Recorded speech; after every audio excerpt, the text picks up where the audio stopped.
Mis hermanos, Dios los bendiga ricamente.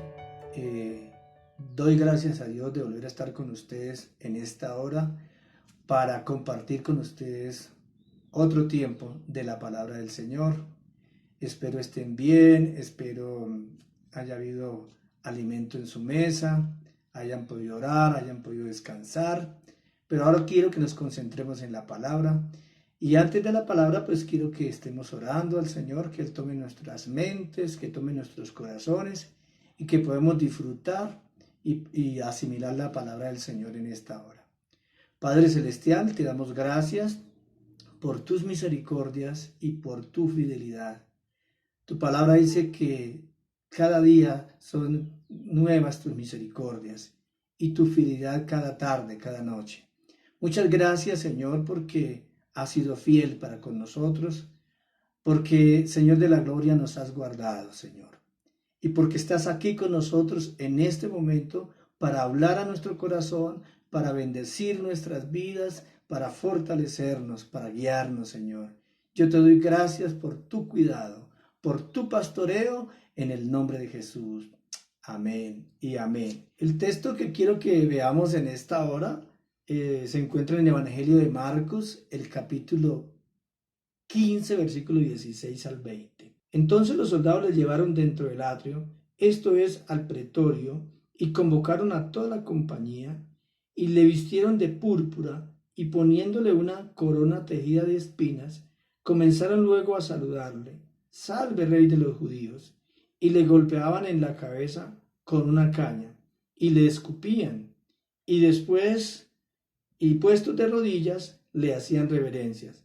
Después de haberle escarnecido, le desnudaron la púrpura y le pusieron sus propios vestidos y le sacaron para crucificarle.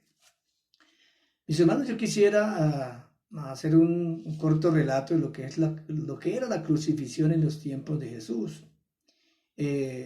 Según las leyes romanas, ellos habían aprobado la crucifixión para las personas más malas, para los violadores, para los asesinos, para los más malos, aquellos que eran unas personas bien pecadoras, bien maldadosas, y lo hacían como para vengarse de ellos. Ellos querían para el reo la crucifixión, o sea, la tortura más cruel, y por eso inventaron esto de la crucifixión, ¿sí?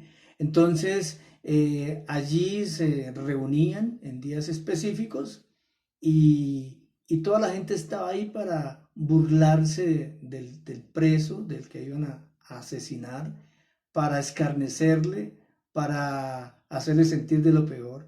Y por eso utilizaban ese método. Era muy cruel. Antes de crucificarlo, lo azotaban. El látigo de los romanos era un látigo de unas cuerdas largas. Tenía en las puntas huesos y pedacitos de plomo, y el verdugo lanzaba el latigazo de tal manera que envolviera al reo, a la persona que estaban flagelando, de tal manera que cuando el látigo caía se envolvía y luego ellos tiraban, alaban y, y rasgaba la carne, ¿sí? Rasgaba la piel. Y pues de esa manera la persona se iba desangrando, ¿sí? Y a Jesús le dieron 39 latigazos, lo llevaron ya, había perdido bastante sangre. Lo que hacían en ese entonces era que luego clavaban la persona en la cruz, ¿sí? En las manos y en los pies. Esos clavos no provocaban una herida mortal, porque pues nadie se muere que le hagan un hueco en la mano, ¿sí?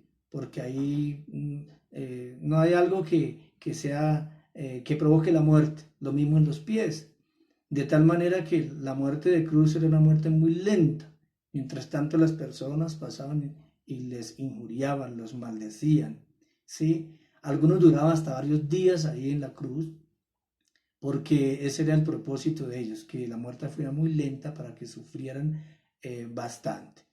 Pues de Jesús ya estaba profetizado eso, ¿sí? La Biblia registra ya en Isaías 40, perdón, ya es Isaías 53, varón de dolores, experimentado en quebrantos. También cuando Jesús tenía 8 días, lo llevaron al templo para presentarlo y allí había un varón, Simeón, de nombre Simeón, varón justo, que creía en las profecías, que cuando vio al niño se alegró, lo tomó en sus brazos y lo bendijo.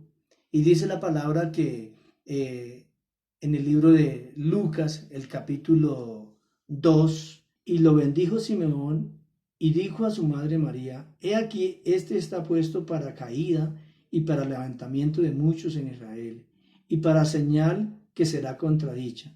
Y una espada traspasará su misma alma, para que sean revelados los pensamientos de muchos corazones. Entonces, desde cuando estaba bebé, se estaba profetizando. Y desde antes, 700 años antes de nacer, se decía que el Señor iba a sufrir, ¿sí? Así que el propósito del Señor, el mayor propósito del Señor fue venir a morir, y no cualquier muerte, una muerte muy, muy cruel, que la mayoría, en muchas partes del mundo, en muchas naciones de la tierra, pues por esta semana se está recordando, ¿sí? Se está recordando y pasan películas y a uno le parece que tan cruel. Pero según lo que registra la Biblia fue un poco más cruel, inclusive fue más cruel, más tremenda. Entonces, quiero dejar con ustedes en esta mañana esta pequeña introducción acerca de los sufrimientos del Señor, ¿sí? Los evangelios dedican gran parte a estos sufrimientos. Por ejemplo, Marcos, un tercio de Marcos se ocupa de los sufrimientos del Señor. Lo mismo Mateo. Un tercio de Mateo también es ocupándose en los sufrimientos del Señor. Lucas, la tercera parte del Evangelio de Lucas se ocupa también de los sufrimientos del Señor. ¿Y qué podemos decir nosotros del Evangelio de Juan? La mitad del Evangelio de Juan es narrando los sufrimientos del Señor. Esas últimas horas registra 10 etapas del sufrimiento del Señor, porque no fue solo el momento de la crucifixión. Eso empieza desde antes, desde el Getsemaní, cuando lo llevan donde Herodes, donde Caifás, y otra vez, y lo llevan a Pilato, y ahí deciden golpearlo, azotarlo, y por último lo llevan a la cruz. Así que yo en esta hora quiero trabajar, que nos ocupemos en 3 puntos acerca de lo que tiene que ver con Jesús cerca del pecador. Entonces yo quiero que nos ocupemos en estos 3 puntos en esta hora, y es Jesús cerca del pecador inconsciente, Jesús cerca del pecador arrepentido, pero también Jesús cerca del pecador perdido. Primer punto, Jesús cerca del pecador inconsciente. Y este pecador inconsciente está representado por Barrabás. Nosotros conocemos a través de la historia de los evangelios que nos narra que Pilato, para congraciarse con los judíos, quiso presentar una opción. Y esa opción era si soltaba a Jesús o soltaba a Barrabás. Entonces, Juan capítulo 18, 40 dice lo siguiente: entonces todos dieron voces de nuevo diciendo: no a este, sino a Barrabás. Y Barrabás era ladrón. Así que Jesús murió en lugar de Barrabás. Jesús tomó el lugar de Barrabás. Él ni supo, por eso yo le llamo Jesús cerca del pecador inconsciente, ¿sí? Porque Jesús viene y toma el lugar. Muchos teólogos concluyen que realmente ese madero, esa cruz donde clavaron al Señor, estaba preparada, era para Barrabás. Pero como sueltan a Barrabás, entonces toman ese madero, porque no hubo tiempo de tomarle la medida, de mirar, sino que inmediatamente toman ese madero que estaba para Barrabás y lo toman para Jesús. Así que Jesús muere en lugar de Barrabás. ¿A quién puede representar Barrabás? Claro que Barrabás era un tipo sanguinario, era ladrón, quebrantador de la ley allá romana, y por eso lo tenían condenado a morir en muerte de cruz. ¿Por qué Barrabás puede representar, o a quién puede representar Barrabás? Yo pienso que Barrabás puede representar a la humanidad entera, que está sin Dios, ¿sí? Que Jesús viene y ocupa el lugar de toda la humanidad, de todo ser humano, ¿sí? Jesús pagó el derecho para que todo el ser humano pueda ser salvo, ¿sí? Así que todas las personas tienen derecho a la salvación porque Jesús pagó el derecho en la cruz, ¿sí? Y esto es lo que nosotros nos pone a pensar como iglesia, porque entonces esa humanidad inconsciente, que muchos hasta mueren sin Cristo, ¿sí? En medio de sus delitos y pecados, otros, gracias a que la iglesia ha reaccionado y ha cumplido su labor, pues ha llevado el mensaje y ya salen de ese grupo, ya pasan a ser parte de la iglesia del Señor. Entonces, la tarea para la iglesia, llevar el mensaje de salvación, llevar el mensaje de Cristo a todos esos que Barrabás está representando, ¿sí? A una humanidad inconsciente, ¿sí? Yo he estado pensando que mucha gente por allá, en partes muy lejos, donde no ha llegado la palabra, que gracias a Dios ahora está llegando, mueren sin saber de Jesús, ¿sí? Y es el desafío para nosotros como iglesia, poder llegar a todas esas personas, a toda esa humanidad que son el pecador inconsciente, ¿sí?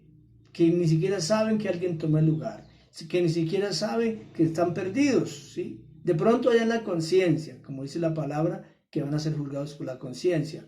Pero es lo que yo quiero dejar en este primer punto como reflexión. Tremenda tarea que tenemos nosotros de llevar las buenas nuevas de salvación para que ya no sigan siendo ese pecador inconsciente, sino más bien ese pecador consciente, ahora que tiene ahí sí la responsabilidad de tomar la decisión si sigue a Jesús o no. Segundo punto, Jesús cerca del pecador arrepentido.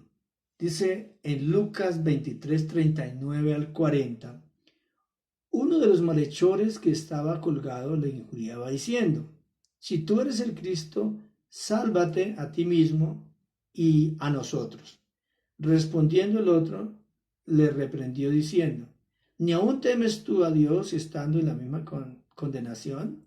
Nosotros a la verdad justamente padecemos, porque recibimos lo que merecieron nuestros hechos, mas éste ningún mal hizo. Entonces, mis hermanos, este pecador arrepentido estaba tan cerca de la condenación, estaba casi se pierde, pero aprovechó el tiempo que tuvo, aprovechó la oportunidad. Algo que quiero resaltar de este ladrón, de este hombre que estaba ahí en el mismo sufrimiento, es que yo le llamo las 4 R's de los salvos, y es que reconoció el pecado, ¿sí? Porque dice que nosotros a la verdad sufrimos, ¿sí? Justamente por lo que merecieron nuestros hechos, ¿sí? Reconoció el pecado. Lo segundo que hizo fue que reclamó o reconoció a Jesús como Salvador, ¿sí? Porque al decirle, acuérdate de mí cuando vengas en tu reino, que luego es lo que le dice, ¿sí? O sea, que reconoció a Jesús como Salvador, ¿sí? Luego, más adelantico, reclama la misericordia, ¿sí? Al decir, acuérdate de mí cuando vengas en tu reino, vemos que reclama la misericordia, pide perdón, ¿sí? Y por último, lo que hace es que recibe la misericordia del Señor, recibe el perdón.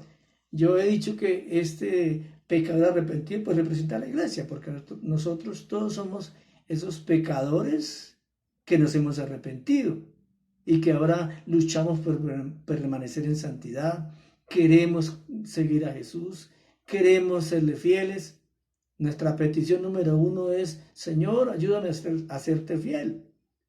Entonces, Jesús cerca del pecador arrepentido, o sea, Jesús cerca de nosotros. Además, Él prometió estar con nosotros. Así que lo más sabio que pudo hacer este hombre fue quedándole apenas unas horas con Jesús, porque Jesús 3 horas más tarde ya moría, porque está escrito que murió 3 horas después de esta conversación que él tuvo. Aprovechó la prédica del Señor. La Biblia registra que el Señor pronunció 7 palabras, que fueron 7 mensajes cortos que hoy en día en muchos lugares se está haciendo énfasis, ¿sí? Inclusive cada palabra tiene un significado y se predica sobre cada palabra que Jesús dijo en la cruz, porque es todo un mensaje, representa un mensaje. Pero este pecador arrepentido aprovechó el mensaje de Jesús, aprovechó la prédica de Jesús en medio de la incomodidad, ¿sí? Jesús habló temas muy importantes en el Sermón del Monte, en las parábolas, muchas veces explicando a los discípulos temas importantísimos, temas importantes que están ahí en los evangelios, pero lo último que Jesús dijo, lo que Jesús pronunció, lo pronunció en la cruz. Así que esas palabras de Jesús en la cruz, muy importantes. Y las escuchó este pecador, este hombre malo, este ladrón. Lo interesante es que aprovecha la palabra le llega al corazón. Yo me imagino a este hombre escuchando a Jesús diciendo, Padre, perdónales porque no saben lo que hacen, ¿sí? Entonces reflexionaría, bueno, este es el Hijo de Dios y tiene la capacidad de perdonar a estos que nos clavaron aquí en la cruz, que nos están aquí injuriando, ¿sí? Entonces Jesús predica con su testimonio también, no solamente con la palabra, sino con su comportamiento en la cruz. El comportamiento de ellos, a mí me imagino que era con una amargura tremenda, de odio, porque era gente homicida. Yo creo que si ellos se pudieran bajar en ese momento de ahí, hasta se defenderían. Pero ve que la actitud de Jesús es diferente. Ve a un Jesús perdonador, ve a un Jesús dirigiéndose al Padre y pienso que la conclusión que saca este hombre es que este es el Hijo de Dios. Por eso le pide misericordia, por eso reconoce la culpa, ¿sí? Y hasta le comparte al otro que estaba en una actitud totalmente contraria, que él me quiere referir más adelante. Entonces Jesús cerca del pecador arrepentido, ¿sí? Que representa o que viene a estar siendo representado por todos nosotros, pecadores arrepentidos, pecadores que hemos aceptado la culpa, pecadores que le hemos clamado al Señor misericordia y perdón, ¿sí? Y también queremos un día estar con Cristo por la eternidad. Ahora la respuesta del Señor es rápida, es concreta, hoy mismo estarás conmigo en el paraíso, hoy mismo. ¿Y qué pienso yo? Es aprovechar el presente. Y en este presente el Señor da una promesa hermosa, pero también es un desafío para todos los que nos escuchan en esta hora. El asunto tiene que ser hoy, ¿sí? Hoy es el día de salvación. Dice la Biblia, si oyeres hoy su voz, no endurezcáis vuestro corazón, ¿sí? Mañana puede ser tarde. Yo quisiera compartir con ustedes un testimonio más bien nuevo, fresco, de acá, de Madrid.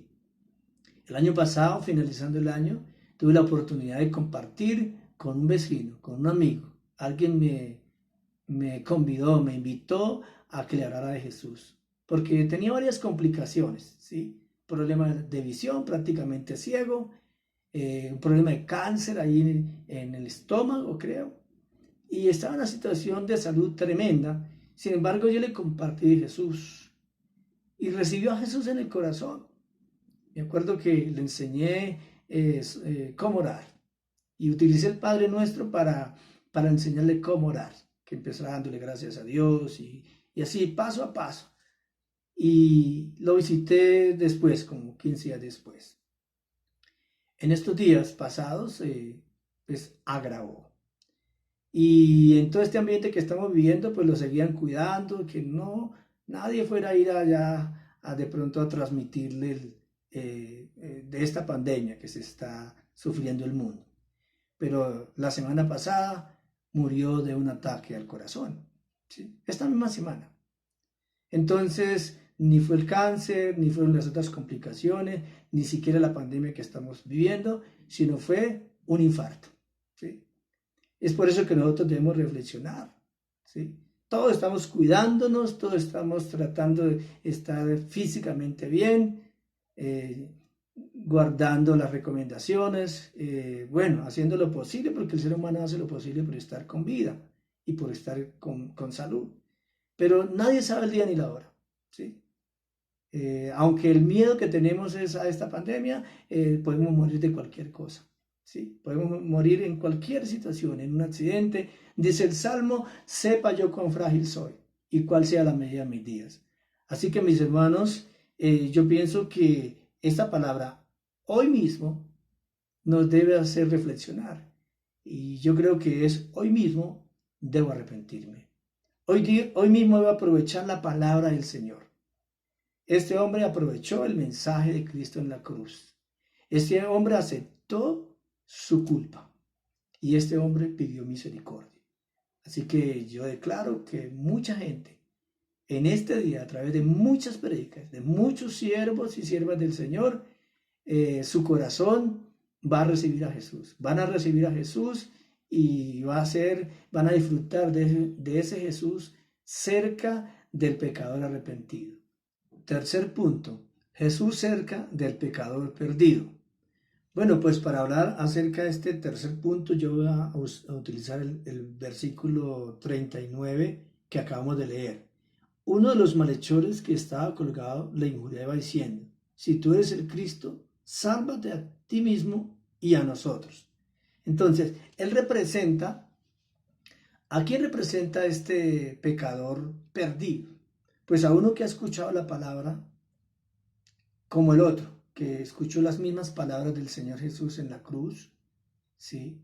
Que escuchó cuando Jesús dijo, Padre, perdónalos porque no saben lo que hacen, que escuchó cuando él hablaba con el otro, con el que se arrepintió, que le dijo, hoy mismo estarás conmigo en el paraíso, y ni aún así fue conmovido para que se arrepintiera. Por eso en esta hora es preocupante al analizar las personas que han escuchado la palabra del Señor, ¿sí? Que son muchas, ¿sí?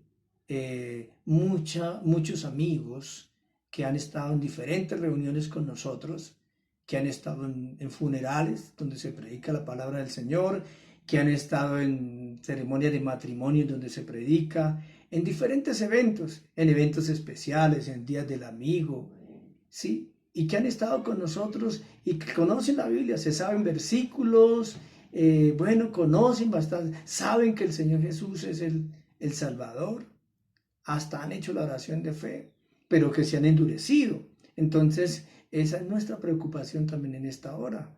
Tanta gente que ha escuchado la palabra a través de diferentes medios. Y esta es la época en que mucha gente está recibiendo palabra, en que mucha gente está sintonizando la radio, se está conectando a todas estas prédicas, pero lo triste es que toman la decisión de este otro ladrón, ¿sí? Del que no se arrepintió, y entonces endurecen el corazón y no hacen lo que hizo el que fue prudente, que fue sabio, el que aprovechó la oportunidad, ¿sí? De aceptar la culpa, de reconocer su pecado, de pedir al Señor misericordia y por supuesto recibir el perdón y la salvación del Señor, ¿sí? Por eso la palabra del Señor dice, si oyeres hoy su voz, no endurezcáis, ¿sí? No endurezcáis vuestro corazón. Entonces, ese es el motivo de oración.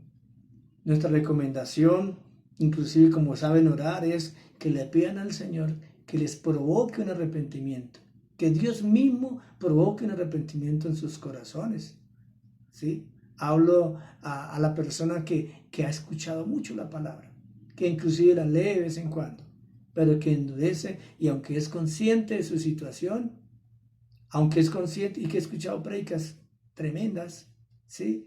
Este ladrón escuchó al mismo Señor Jesús, hablando con toda la seguridad, hablando con el Padre, hablando con el otro, ¿sí? Hoy en día hay gente que ve cómo otro se arrepiente, que ve cómo otro cambia, que ve cómo la esposa cambia, que ve cómo los hijos cambian, que ven la reacción de los otros que es buena, que es la reacción que Dios quiere que tengamos todos.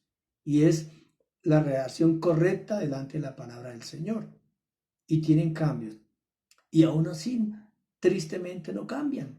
Por eso pedimos al Señor por nuestra familia, pedimos al Señor por nuestros amigos, pedimos al Señor por todos los que han escuchado la palabra, porque aún así están duros. Inclusive, aún con toda esta amenaza que se está viendo, el plan de muchas personas que conocen a Dios es salir a seguir el mismo camino de desobediencia. Y esto es preocupante.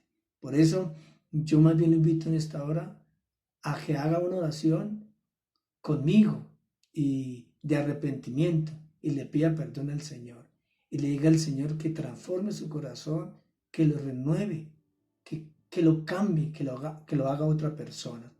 ¿Qué tal si ora conmigo en esta hora? Invito a los amigos, invito a las personas que conocen la palabra a que oren conmigo en esta hora y le pidan al Señor perdón. Acepten la culpa, pero también quiero que reciban el perdón y cambien su camino, ¿sí? Den la media vuelta y ahora sigan al Señor. ¿Qué tal si dice conmigo en esta hora? Señor Jesús, acepto mi culpa. Te pido perdón por todos mis pecados. Te ruego que seas mi Señor y mi Salvador. Te pido que escriba mi nombre en el libro de la vida y que me ayudes a ser fiel todos los días de mi vida. Amén. Y la iglesia, pues nos queda un desafío. Nos queda el desafío de ser luz, de seguir predicando, de llevar la palabra al pecador inconsciente, al que nunca la ha escuchado, de seguir insistiendo a los que ya han escuchado y seguir orando por ellos. Y el desafío de seguir siendo fieles. Que Dios nos ayude a aprovechar esta salvación, que Dios nos ayude a ser fieles y a ser colaboradores del Señor en el trabajo de su obra.